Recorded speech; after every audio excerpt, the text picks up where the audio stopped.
"We're going in a different direction," Mark said, not even looking up from his laptop. The words hit me like a slap. I stood there frozen, clutching the stupid little cupcake I'd brought to share with the team. My birthday cupcake. "I don't understand," I said, my voice smaller than I wanted it to be. The Westlake account just renewed at double their previous commitment. Richardson is finally on board, after 2 years of pitching. We're about to close Meridian next week. Mark sighed and finally looked up, clearly annoyed at having to explain himself. His eyes lingered on the cupcake in my hand, a small pink thing with a single unlit candle, before dismissing it as unimportant. "Look, Jenna, you've done fine work, but the company needs fresh energy, new perspectives." He gestured toward the glass-walled conference room where a young man in an expensive suit was chatting with our CFO. "My nephew Dylan just finished his MBA, top of his class at Wharton. He's got some innovative ideas for our client acquisition strategy." The nephew. Of course it was his nephew.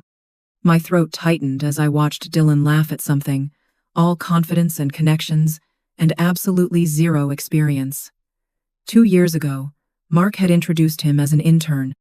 The kid who couldn't figure out how to use the copy machine was now taking my clients, my accounts, my life. "You want me to hand over everything to him? Today?" I asked, still not quite believing this was happening. "HR has prepared your separation package. Very generous, considering." Mark's tone suggested he was doing me a favor.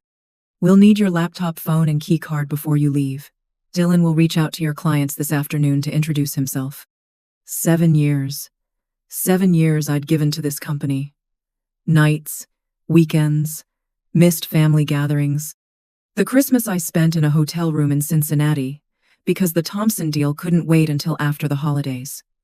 The relationship that fell apart because I was never home.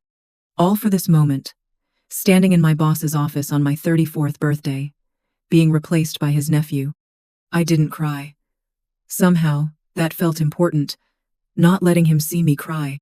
"Of course," I said, placing the cupcake carefully on the edge of his desk. "I'll clean out my office." As I turned to leave, Mark called after me. "Oh, and Jenna? Let's make this transition smooth, all right? Professional. I'd hate for this to affect your references." The threat was clear. Play nice, or he'd make sure I never worked in this industry again. I nodded, numb, and walked out. 2 hours later, I sat in my car in the parking garage, surrounded by cardboard boxes containing 7 years of my life. Photos, awards, the jade plant I'd kept alive since my first day. But not my client files, not my contacts, not the deals I'd built from nothing. Those belonged to the company. To Mark, to Dylan now. The security guard had watched me the entire time I packed.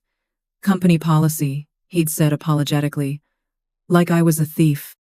I pressed my forehead against the steering wheel, and finally let myself feel it all. Rage, humiliation, betrayal, the absolute unfairness of it. I had generated $4.7 million in revenue last year alone, the highest in the company's history, and this was my reward. When Mark hired me 7 years ago, I was desperate. Fresh out of a divorce that left me with nothing but debt, sleeping on my sister's couch, applying for any job I could find. The position at Stratacore Solutions paid less than I needed, but it was something, a foot in the door. I still remember Mark's words in that first interview. "We're like family here." What a joke that seems like now. Back then, I believed it. I believed in the company, in the work, in myself. I stayed late learning everything I could. I volunteered for the accounts nobody wanted. The small businesses, the difficult clients, the long shots. I built relationships hour by hour, call by call. There was no magic to it, just hard work and genuine care. I remembered their kids' names, their hobbies, their concerns. I followed up. I called when I said I would. I told them the truth, even when it wasn't what they wanted to hear. Especially then. 2 years in, I landed the Westlake account, my first big win. They were a mid-sized manufacturing company looking to overhaul their entire supply chain management system. Their CEO, Barbara, had been burned by consultants before. "Why should I trust you?" she asked me bluntly during our third meeting. "You shouldn't," I said. "Not yet. Trust comes with delivery." She smiled at that. It was the beginning of a partnership that would eventually be worth millions to Stratacore, to Mark. After Westlake came Richardson, then Meridian, then a dozen others. My client list grew, and so did the revenue I generated. My salary increased too, but never in proportion to what I brought in. When I asked for a raise last year, showing Mark the numbers, the growth, the client retention rates, he looked pained. "Times are tight, Jenna.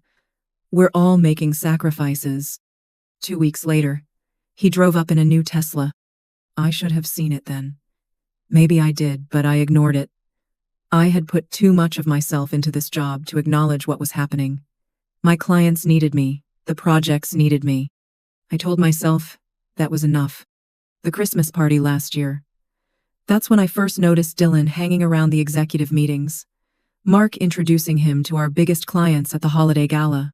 The way Mark would casually drop into conversation. Dylan had an interesting perspective on this. I felt a twist of unease but pushed it away. I was bringing in record numbers. My client satisfaction scores were perfect. My position was secure. Wasn't it? Then came the little things. Meetings I wasn't invited to. Decisions made without my input. Email chains where my name was mysteriously absent. Mark asking for just a quick overview of my client strategies for the quarterly report. Always with that same pleasant, empty smile. In February, Barbara from Westlake called me, confused. "Is there someone new working on our account?" Mark introduced me to his nephew yesterday. "Just supporting staff," I lied, my stomach sinking. "Nothing to worry about. I'm still your point person." But I was worried. Very worried. I started keeping better records after that. Every email, every contract, every conversation. I backed up client communications. I documented my processes, my strategies, my relationships. Not for Stratacore, but for myself. A quiet insurance policy I hoped I'd never need. I also started reaching out to my clients differently. More personal connections. Coffee meetings without the company logo hovering in the background. Texts instead of emails on the company system. Building relationships that existed outside the confines of Stratacore Solutions. Was that wrong? Maybe. Probably. But somewhere deep down, I knew what was coming. The Richardson deal was the tipping point. A year of work. Countless meetings, proposals, revisions. Nights spent rehearsing presentations in hotel room mirrors. All to land a contract that would transform both their business and ours. The day they finally signed, Mark took the entire executive team out to celebrate. I wasn't invited. I found out about it from Sarah in accounting, who asked me how the champagne toast had been. "What champagne toast?" I asked. Her face told me everything I needed to know. That night, alone in my apartment, I pulled out my laptop and started making plans. Not for revenge. Not yet. Just for survival. I updated my resume. I looked at my savings and calculated how long I could last without a paycheck. I made a list of every client contact I had, every relationship I'd built. And I started making calls. Not job hunting, that would come later. These were different calls. "Barbara? It's Jenna. I wanted to catch up. Not about work, just, how are things with your daughter's college applications?" "Mike from Richardson? Hey, it's Jenna. I know it's after hours, but I remembered you mentioned that fishing trip. How was it?" One by one, I reached out to every major client I'd worked with. Personal calls, human connections, reminding them, subtly, that they worked with me, not just with Stratacore. That I was the one who understood their needs, who had earned their trust. Was I preparing for the worst? Yes. Was I being paranoid? I didn't think so. But even then, I never imagined it would happen on my birthday. HR gave me a cardboard box for my things and a manila envelope with my separation agreement. They explained the terms while I half listened, still in shock. 6 weeks severance. Healthcare through the end of the month. A non-disparagement clause. And the kicker. A non-compete. So restrictive it basically barred me from working in my field for a year within a 100-mile radius. If you could sign this today, we'll process your final paycheck immediately, the HR director said, sliding a pen toward me. I stared at the pen, at the papers, at the box where I was supposed to put 7 years of my life. I'll need to review these documents with my attorney, I said, finding my voice at last. I'm sure you understand. Her smile tightened. Of course. But we do need your company property before you leave the building. I handed over my laptop, my phone, my keycard. Each item felt like giving away a piece of myself. As I packed my personal belongings, I could see Dylan through the glass walls of my office, my former office, being led around by Mark, introducing him to my team. My team. They looked confused, uncomfortable.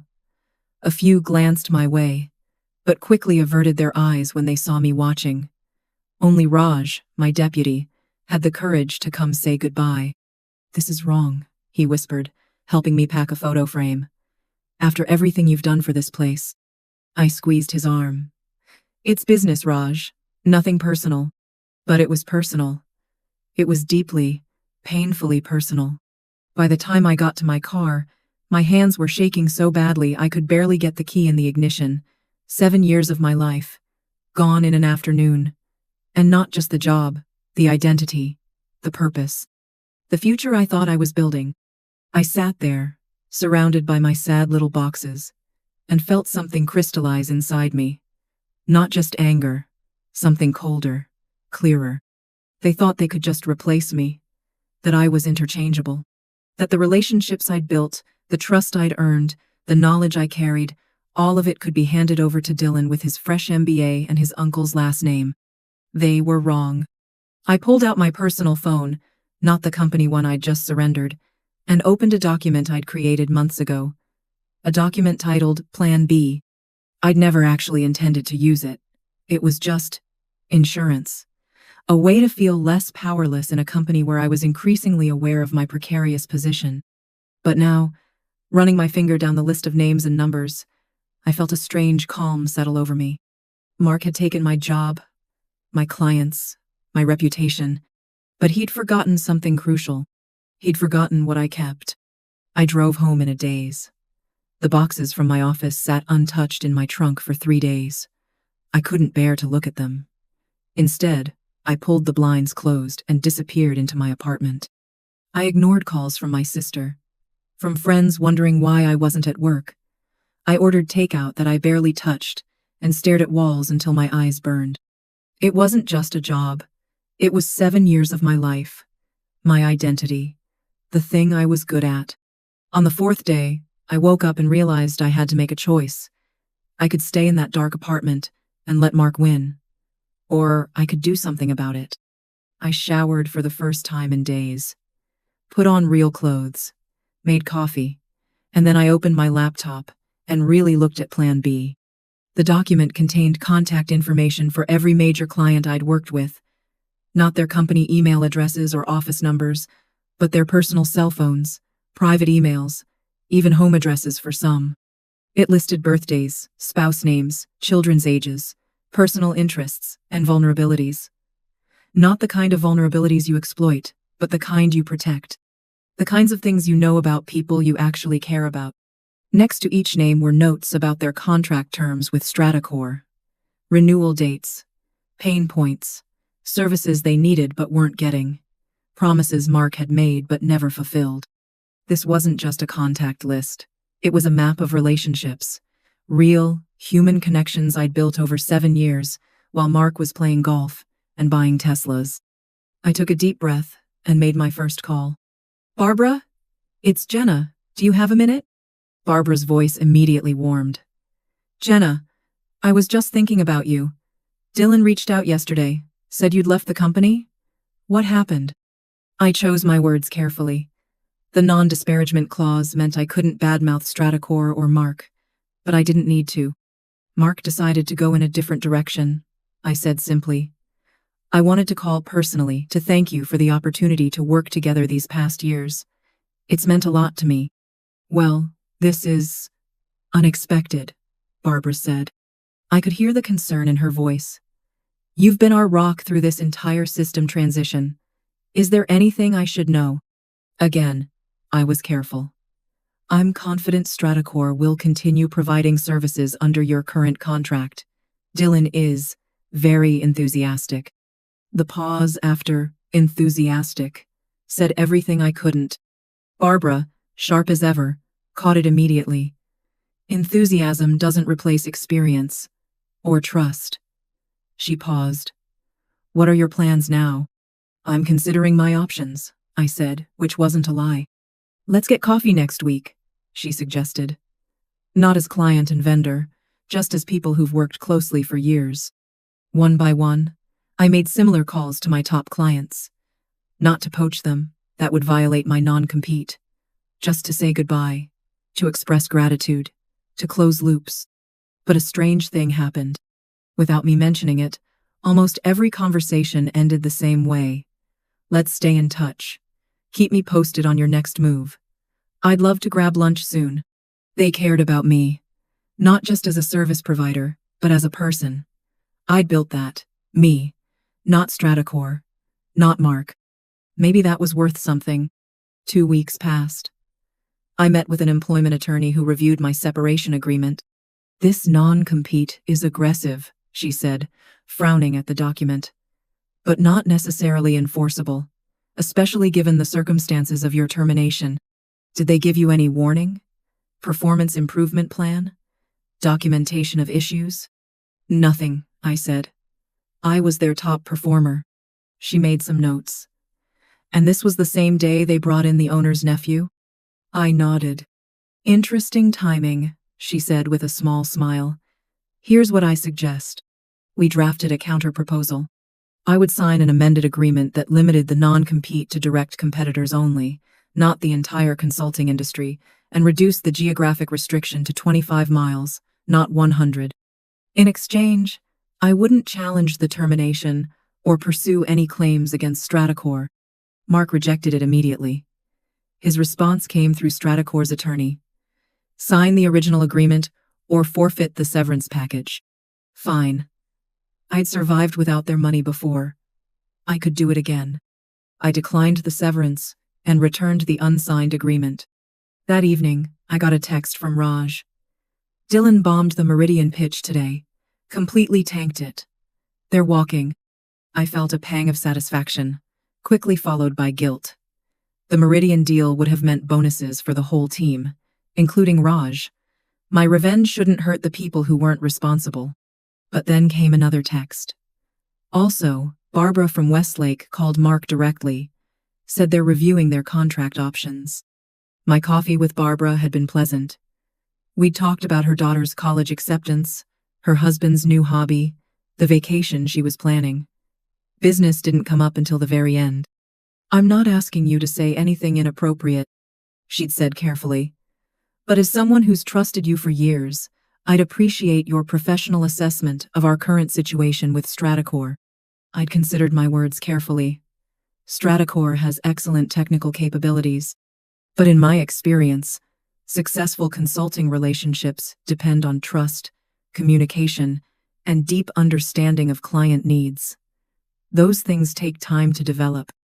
Barbara had nodded slowly. "Indeed they do."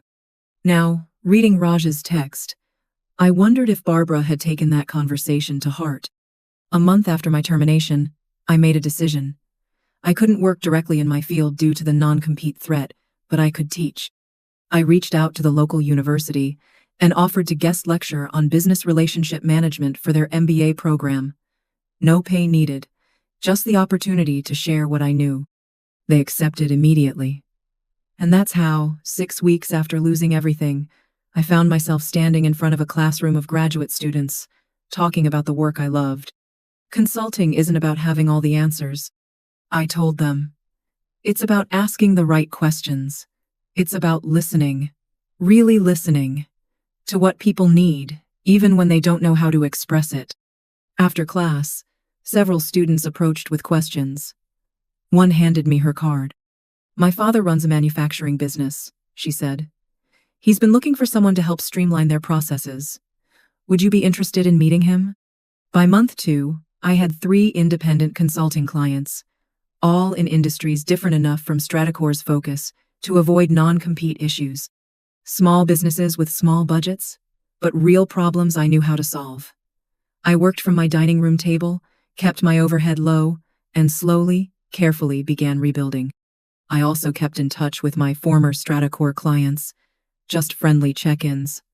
How are things going? How's your daughter enjoying college? Did you take that fishing trip? And they told me things. Not because I asked, but because they wanted to. This new guy doesn't understand our system at all. We had to explain our entire workflow from scratch. He keeps pushing services we don't need. I never commented. Never suggested they leave Stratacor. I just listened. And remembered. Meanwhile, through Raj and other former colleagues, I heard about what was happening inside Stratacor. Dylan was struggling. The clients I'd nurtured for years were growing frustrated. Revenue was down. Mark was increasingly irritable, blaming everyone but himself and his nephew. 3 months after my firing, I received an unexpected email from Barbara, starting a new consulting search, wondering if you're available to discuss, not related to current provider. We met for dinner the following week. Barbara didn't waste time. We're not renewing with Stratacor, she said bluntly. The service quality has dropped significantly. Your replacement seems more interested in upselling us than understanding our needs. I nodded but said nothing. Our contract allows us to give 30 days notice, she continued. I'm preparing to do that next week. Before I do, I wanted to ask. What exactly are you doing now, Jenna? I explained my situation. The non-compete. The independent consulting for smaller businesses. The teaching. Barbara listened carefully, then said, What if I told you Westlake is establishing a new subsidiary, one that would need an entire consulting team for a complete digital transformation? I frowned, not understanding. We're creating a separate entity for our East Coast expansion, she explained. New company, new EIN, new everything. It would need a head of operations who understands both technology implementation and relationship management. She smiled slightly. The subsidiary would be headquartered 26 miles from Stratacor's offices. I checked. Just outside my non-compete's geographical restriction. Are you offering me a job? I asked, stunned. Better, Barbara replied. I'm offering you a division, with a budget to build your own team. It took a moment for the implications to sink in. I could hire people. I could create something new. And I could do it with Westlake's resources behind me. Why? I finally asked. Why would you do this? Barbara set down her fork. Because in business, as in life, how you treat people matters.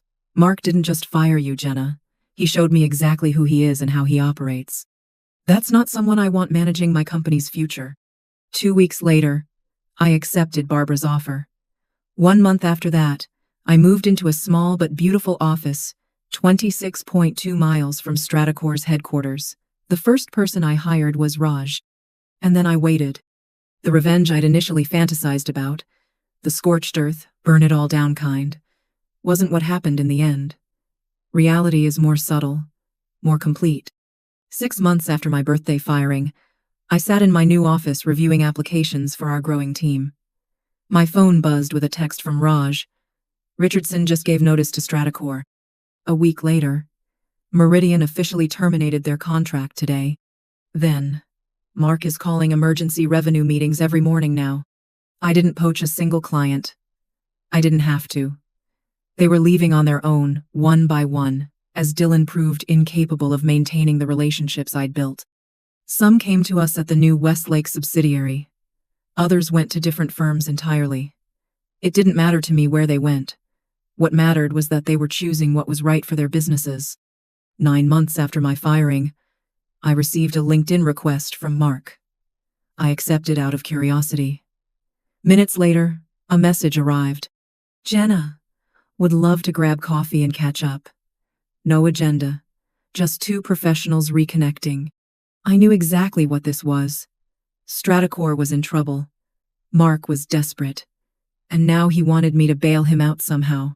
I agreed to meet. Not for revenge, but for closure. We met at a coffee shop halfway between our offices. Mark looked terrible. Thinner, grayer, the confident smirk replaced by weary tension around his eyes. "You look well," he said after awkward greetings. "I hear you're doing some interesting work with Westlake's new division." I nodded but offered nothing more. After painful small talk, he finally got to the point. "Look, Jenna, I may have been hasty in my decision last year. We've had some client retention issues since you left. Dylan is talented, but he's still learning the ropes." I sipped my coffee, waiting. "I'm wondering if you might consider coming back," he said, leaning forward. "As a VP. Significant salary increase, of course. Corner office, full benefits. We could really use your client relationship skills." And there it was. The moment I'd imagined for months. Mark needing me. Admitting, in his way, that he'd made a mistake. In my darkest days after the firing, I'd fantasized about this moment, telling him exactly where he could shove his offer, watching him squirm, making him beg. But sitting across from him now, I felt none of the satisfaction I'd anticipated. Just a calm certainty about who I was and what I'd built. "Thank you for the offer, Mark," I said quietly. "But I'm happy where I am." His face fell. "We can negotiate the terms. Whatever Westlake is paying, we can." I held up my hand. "It's not about money. It never was." "Then, what? What do you want?" There was genuine confusion in his voice. I studied him for a moment. He truly didn't understand. "I wanted to be valued," I said simply. "I wanted the work I did to matter.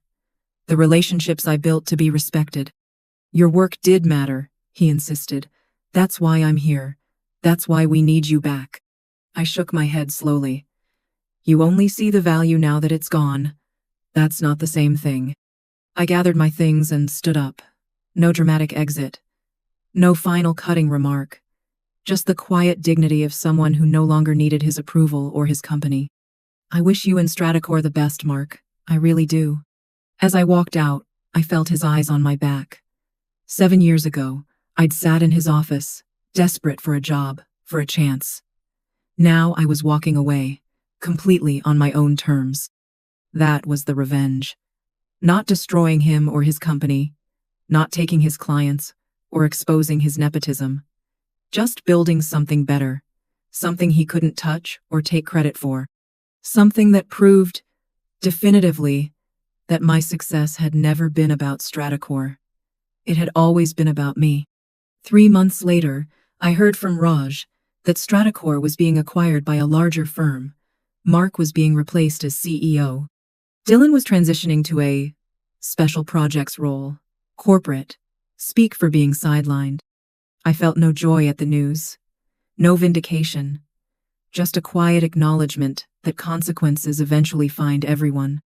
On my 35th birthday, exactly 1 year after the firing, I brought cupcakes to my team. As we celebrated in our bright office, my team, my vision, I realized something profound. The best revenge isn't making others suffer for what they did to you. It's living so well that what they did doesn't matter anymore.